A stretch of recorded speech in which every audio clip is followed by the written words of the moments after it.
The HB and Morgan boardroom felt like a courtroom as I stood in my sleek navy suit, hands trembling slightly. 20 pairs of eyes stared at me like I'd just announced I was joining a circus. The mahogany table stretched endlessly between us, polished to mirror perfection. "I'm resigning," I said, my voice steadier than I felt. The silence lasted 3 seconds before Damien burst into laughter. "You're leaving this for a kitchen? Are you insane?"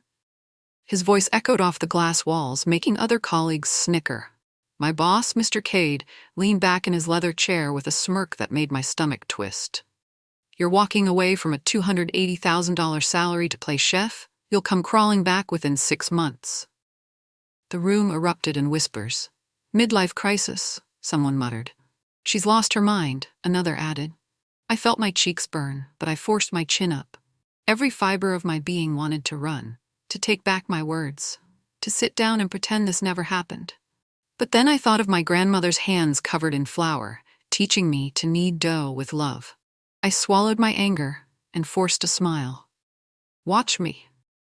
The elevator couldn't come fast enough. The subway car rocked back and forth as I stared at my reflection in the dark window. My perfectly applied makeup couldn't hide the doubt creeping into my eyes.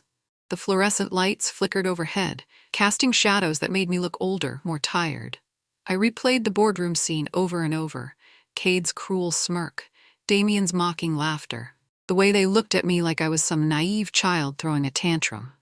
My phone buzzed. A text from Ari. "I'm proud of you. This is the first step." I wanted to cry, but tears wouldn't come. Instead, I felt hollow, like someone had scooped out my insides. The train screeched to a halt and passengers pushed past me, all rushing toward their own destinations with certainty I envied. An elderly woman across from me smiled kindly. She reminded me of my grandmother, and for a moment I could almost smell fresh bread baking. But then doubt crept back in, wrapping around my chest like a vice. What if they were right? What if I was throwing away everything I'd worked for? What if I was just another corporate burnout having a breakdown? I whispered to myself, what if they're right? The question hung in the air like a curse. The memory hit me like a warm wave. I was 8 years old, standing on a wooden stool in my grandmother's kitchen. Flour dusted every surface, and my small hands were covered in sticky dough. Grandma Rosa's weathered fingers guided mine, showing me how to fold and press. "Feel the dough, Imani," she said in her gentle voice. "It tells you what it needs." My mother watched from the doorway, her face glowing with happiness. She tasted a spoonful of the tomato sauce simmering on the stove and closed her eyes in bliss. "One day you'll make people happy with your food, sweetheart." The memory shifted to 12 years later. Mom lay in the hospital bed, her face pale and thin from the cancer treatments. Her hand felt like paper in mine, but her grip was surprisingly strong. "Promise me you'll do it, Imani," she whispered, her voice barely audible above the beeping machines. "Don't let fear stop you from following your heart." I choked back tears. "I promise, Mom." She smiled, and 3 days later, she was gone. Now, sitting in my apartment, I clenched my fists and whispered to the empty room, "I promise, Mom, I won't let you down." The diner smelled like coffee and possibility. Ari sat across from me, her dark hair pulled back in a messy bun, concern written across her face. She'd been my best friend since college, the only person who truly understood my dreams. "You've hated that job for years," she said, stirring sugar into her coffee. "Take the leap, I'll be here." I pushed eggs around my plate, my appetite gone. What if I fail? What if I lose everything? Ari leaned forward, her eyes fierce. "Then you'll fail doing something you love."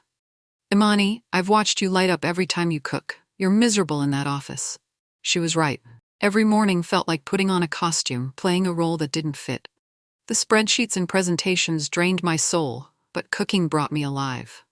"I'm scared," I admitted. "Good," Ari said. "That means it matters." She pulled out her phone and slid it across the table. "Write your resignation letter, right now, before you lose your nerve." My hands shook as I picked up the phone. The cursor blinked on the blank email, waiting for me to type the words that would change everything. "I'm writing my resignation letter tonight," I whispered.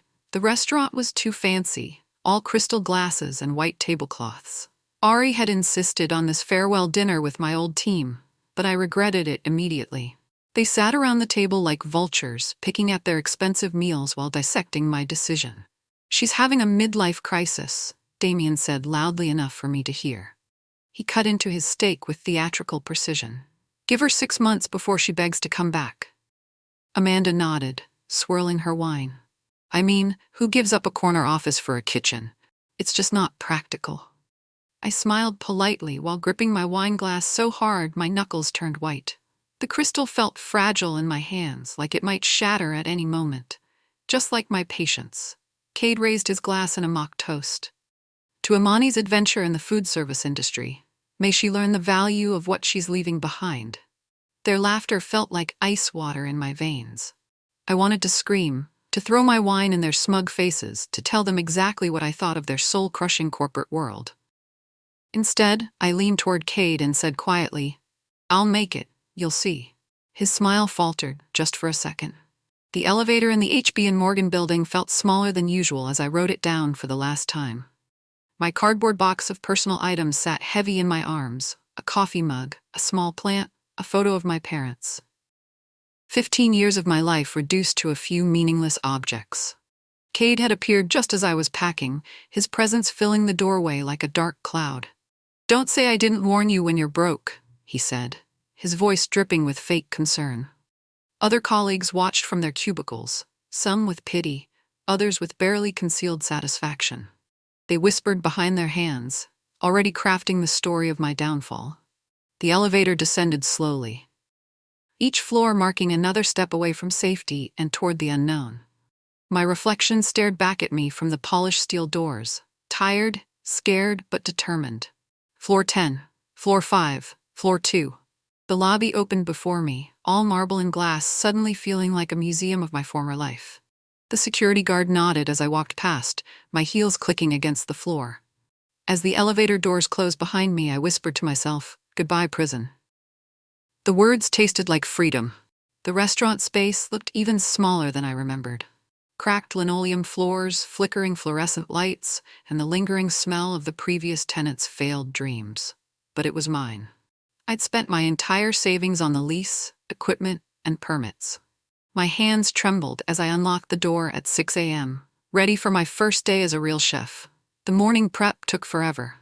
I chopped vegetables with nervous precision, seasoned sauces with shaking hands, and arranged tables with the care of someone handling explosives. Every detail had to be perfect. At 11 a.m., I flipped the sign to "Open" and waited, and waited. By noon, one customer, an elderly man who ordered soup and left a small tip. At 2 p.m., a young couple shared a pasta dish and seemed genuinely happy. At 5 p.m., a construction worker grabbed a quick sandwich. 3 customers. 3. I sat in the empty dining room that night, staring at the cash register showing $47 in sales. The rent was $3,200 a month. The math was terrifying. I locked up at 9 p.m., my feet aching and my heart heavy. Standing on the empty sidewalk, I stared at my restaurant's dark windows and whispered, "What have I done?" Week 3 felt like running a marathon uphill.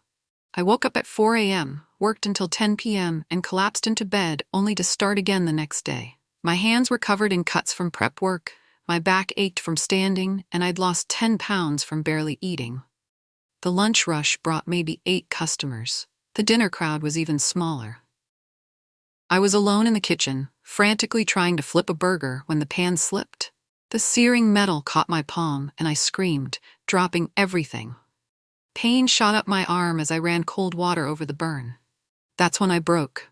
I collapsed on the kitchen floor, sobbing into my hands. The tears I'd held back for weeks poured out in ugly, gasping sobs. "Maybe they were right," I whispered. "Maybe I'm just fooling myself." The back door opened, and Ari rushed in. She'd been checking on me daily, worried about my silence. She found me curled up on the floor, broken and defeated. "Imani, honey," she said, kneeling beside me.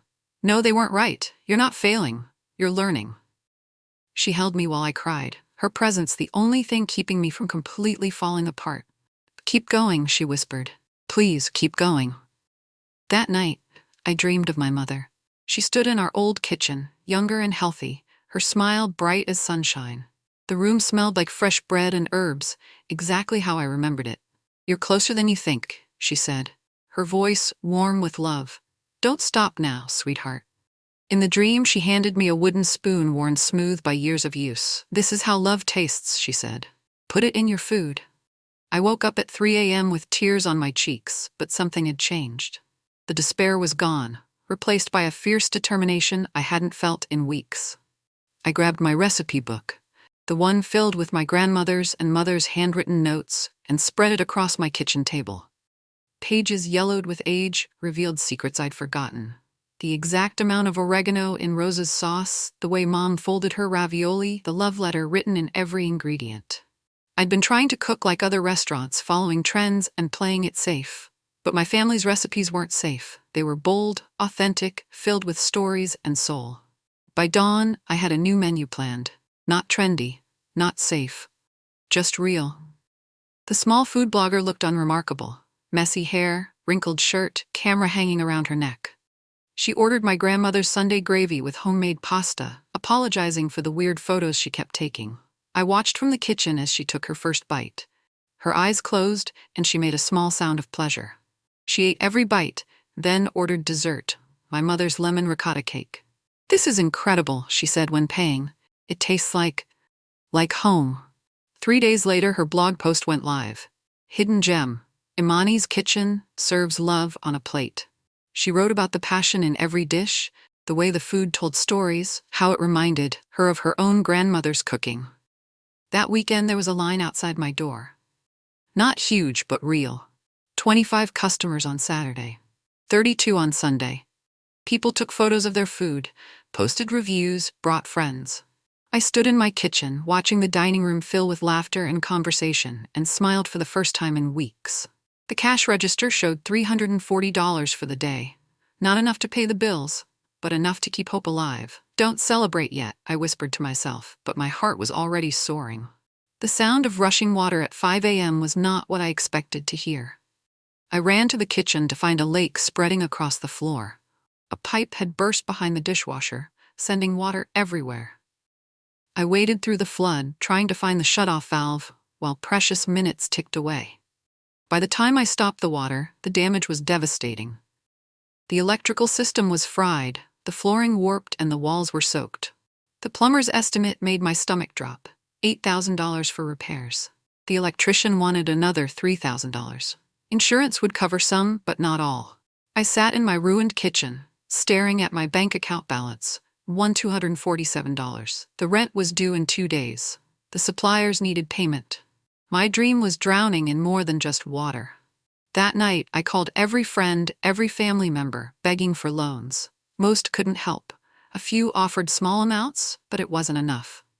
I sat on the floor of my broken restaurant, surrounded by the smell of mold and failure, and whispered, "I can't do this anymore."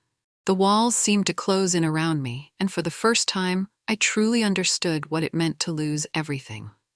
The eviction notice was taped to my apartment door like a scarlet letter.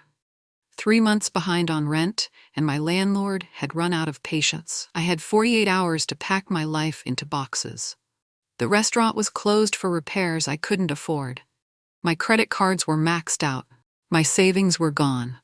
I was 35 years old and moving back in with a friend like a college student.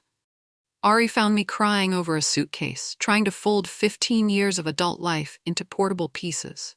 She didn't say anything, just sat beside me and helped sort through my things. "You're staying with me," she said firmly. "This isn't over." I wanted to argue, to maintain some shred of dignity, but I had nothing left. My pride had been the first casualty of my failed dream. That night, I lay on Ari's couch staring at the ceiling, my recipe book clutched against my chest. Everything I'd worked for was gone. The restaurant sat empty, growing mold in the darkness. But the recipes were still there, written in my grandmother's careful handwriting, stained with my mother's tears and laughter. They'd survived wars and immigrations, poverty and loss. Maybe they could survive this too. "I have to start over," I whispered to the darkness. Ari's kitchen became my laboratory. While she worked her corporate job, I experimented with my family's recipes, adjusting them for a food truck I'd found for sale. It was old and needed work, but it was possible. I decided to completely change my approach. No more trying to be trendy or sophisticated, just pure, honest food that told my family's story.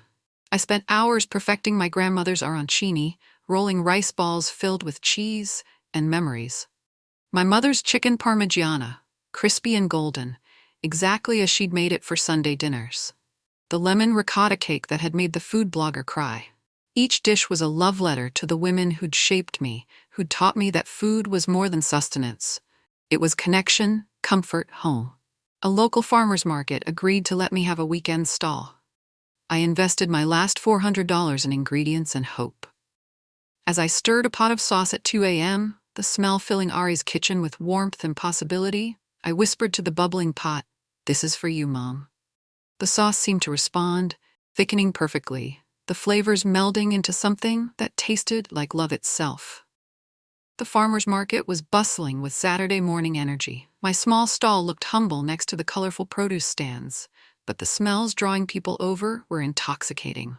I sold out of arancini by noon. The chicken parmigiana sandwiches disappeared even faster. People stood in line, taking photos, asking for my story. A woman from the local newspaper approached, notebook in hand. "I'm writing a feature about local entrepreneurs. Your story sounds fascinating." The article ran the following week. From Wall Street to Main Street, ex-analyst chases her dream. It told the story of my corporate exodus, my struggles, my grandmother's recipes bringing comfort to a small town. Response was immediate. My phone rang constantly with catering requests, food truck bookings, people wanting to invest in my dream. But the most important call came from a man with a kind voice. "I read your story. I'd like to meet."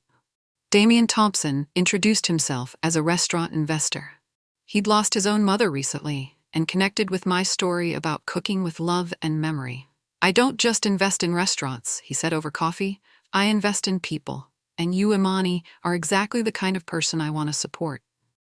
The check he wrote changed everything. The investor's office felt different from my old corporate world.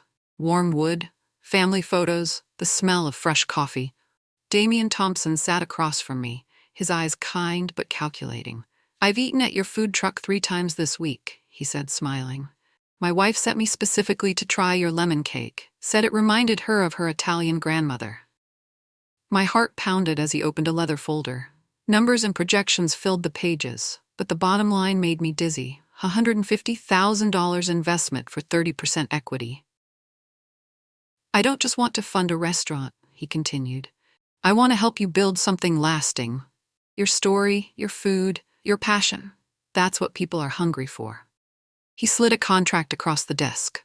"This covers opening costs, 6 months of operating expenses, and a marketing budget. But more importantly, it gives you a partner who believes in your vision." I stared at the papers, my hands trembling. 6 months ago, I was sleeping on my friend's couch, wondering if I'd made the biggest mistake of my life. Now someone was offering me a chance to truly begin. "Is this real?" I whispered, my voice barely audible. Damian laughed. "Very real. Welcome to the restaurant business, Imani." The second location was everything I'd dreamed of. Exposed brick walls, open kitchen, tables that invited conversation. The smell of fresh paint mixed with the aroma of simmering sauces as we prepared for opening day. I hired carefully, looking for people who understood that cooking was more than just a job. Maria, a grandmother who'd been laid off from the hotel restaurant. James, a culinary student who reminded me of myself. Hungry, passionate, determined. Training was intensive. I taught them not just recipes, but the stories behind them. The way my grandmother's hands moved when she kneaded dough, the exact moment when my mother's sauce reached perfection. "Food is love made visible," I told them. "Every plate we send out carries our family's story." Opening night was magical. The dining room filled with laughter and conversation, the open kitchen allowing guests to watch the dance of preparation. I moved between tables, checking on customers, sharing stories, feeling truly alive.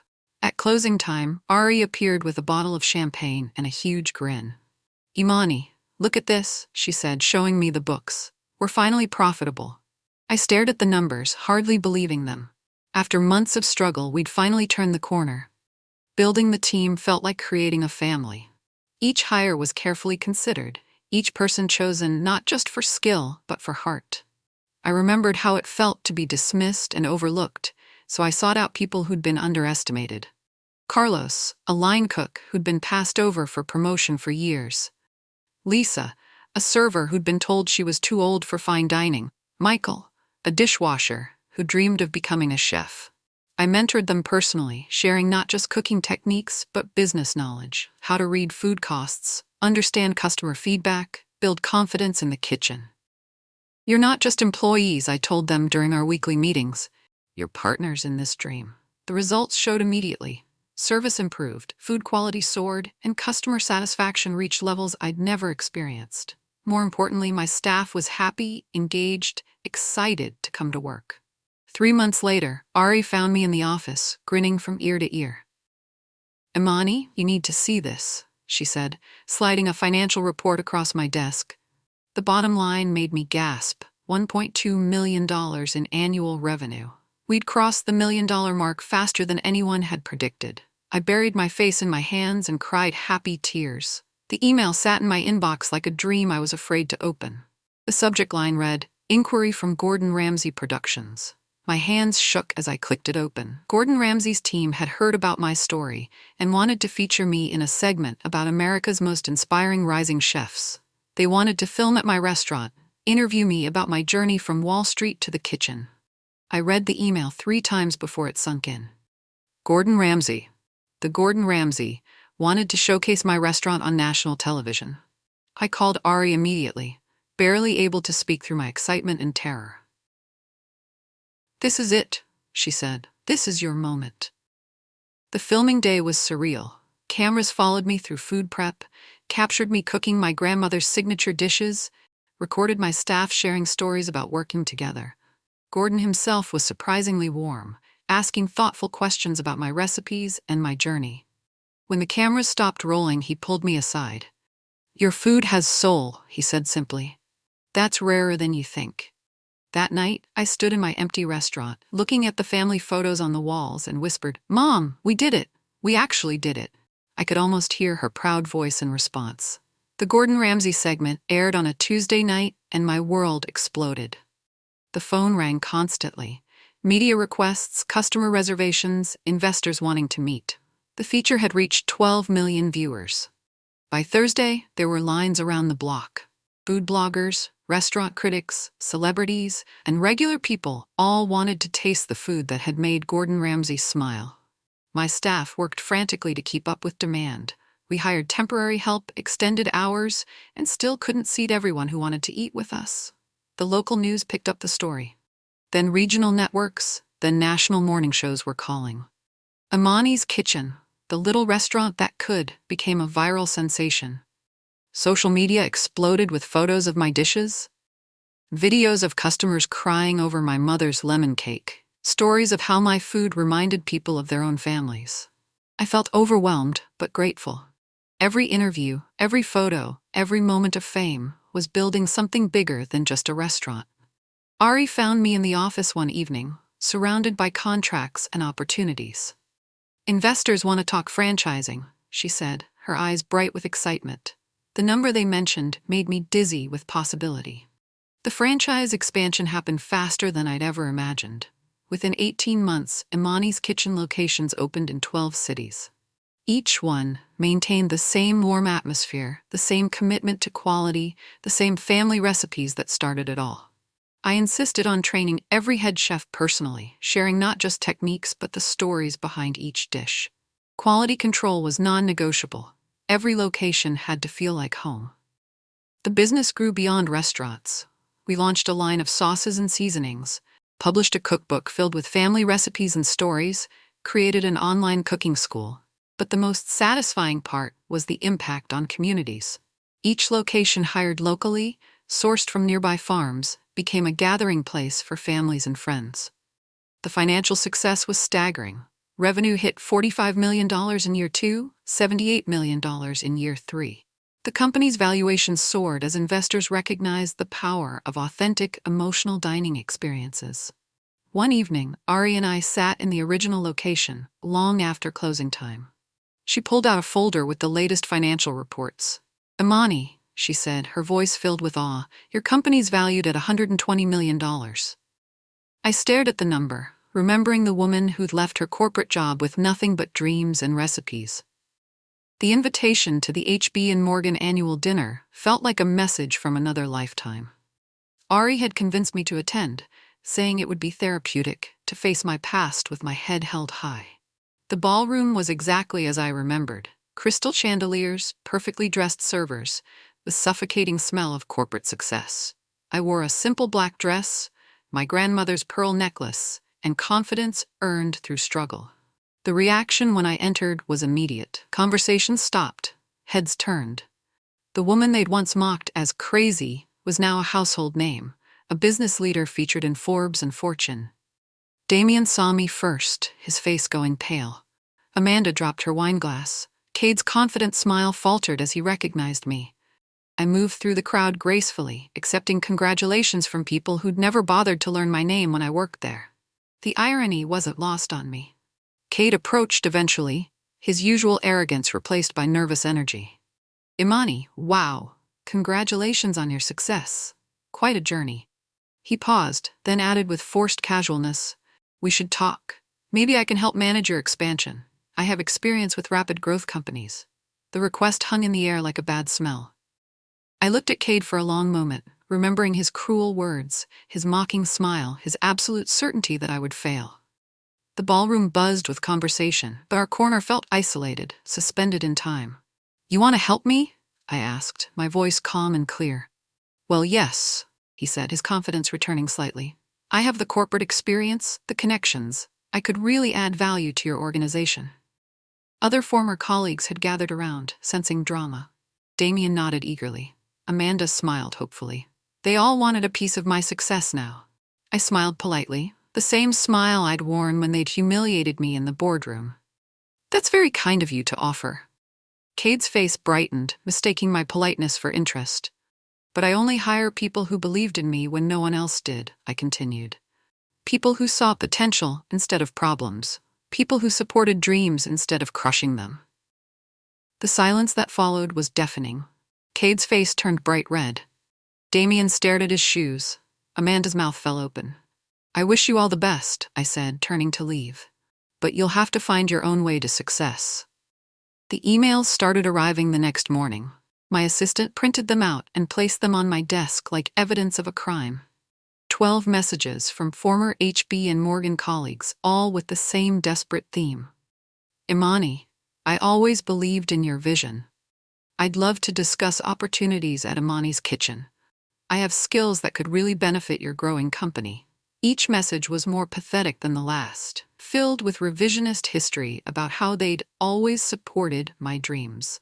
I remembered their laughter, their mockery, their absolute certainty that I would fail. Damien had written 3 separate emails, each more desperate than the last. Cade had sent a formal business proposal, complete with PowerPoint slides outlining how he could optimize my operations. Amanda had written a personal note about how she'd always admired my courage and would love to contribute to my success story. I read each one carefully, remembering the specific ways each person had hurt me, dismissed me, or written me off. Then I did something that felt incredibly liberating. I deleted most of them without replying. Some people deserved second chances. These people had shown me exactly who they were when I needed support most. Ari sat across from my desk, her eyes wide with surprise as she stared at the contract I'd just handed her. Chief Financial Officer, with a salary that matched her worth and equity shares that would make her wealthy. Imani, I can't accept this, she said, her voice shaking. This is too much. It's not enough, I replied firmly. You believed in me when everyone else thought I was crazy. You supported me when I had nothing. You worked nights and weekends to help build this company. Tears streamed down her face as she read the contract details. The equity percentage alone was worth millions, but it represented something more valuable. Recognition, respect, partnership. You were there when I cried on my kitchen floor, I continued. You held me when I wanted to give up. You celebrated every small victory like it was huge. This isn't charity, Ari. This is your win too. She stood up and hugged me, both of us crying now. I believed in you because I saw who you really were, she whispered. I saw the chef, the leader, the woman who could change everything. And I saw the partner who would help me do it, I replied. The contract was signed that afternoon. making our friendship official business. The flagship restaurant glowed with warm light as I stood at the bar, watching my team work in perfect harmony. The dining room buzzed with conversation, laughter, and the sounds of families sharing meals together. Ari appeared beside me, 2 glasses of champagne in her hands. Behind her, my management team gathered. Maria, James, Carlos, Lisa, Michael, and dozens of others who'd believed in the dream. To dreams worth fighting for, I said, raising my glass. The toast echoed through the restaurant as my team raised their glasses. Customers looked over, smiling at our celebration, some joining in without knowing why. In the corner booth, I noticed a familiar group. My former colleagues from HB and Morgan sat stiffly, having made reservations under fake names. They watched our celebration with that expressions of regret and envy. Cade caught my eye and raised his glass slightly, a gesture of defeat disguised as respect. Damien looked away, ashamed.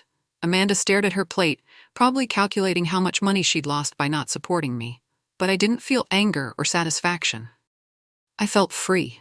As my team laughed and celebrated around me, I thought about my mother's promise, my grandmother's recipes, and the long journey from corporate cubicle to kitchen dynasty. The woman who'd been called crazy for quitting was now living her dream, surrounded by people who'd chosen to believe in something bigger than themselves. And that felt like the greatest success of all.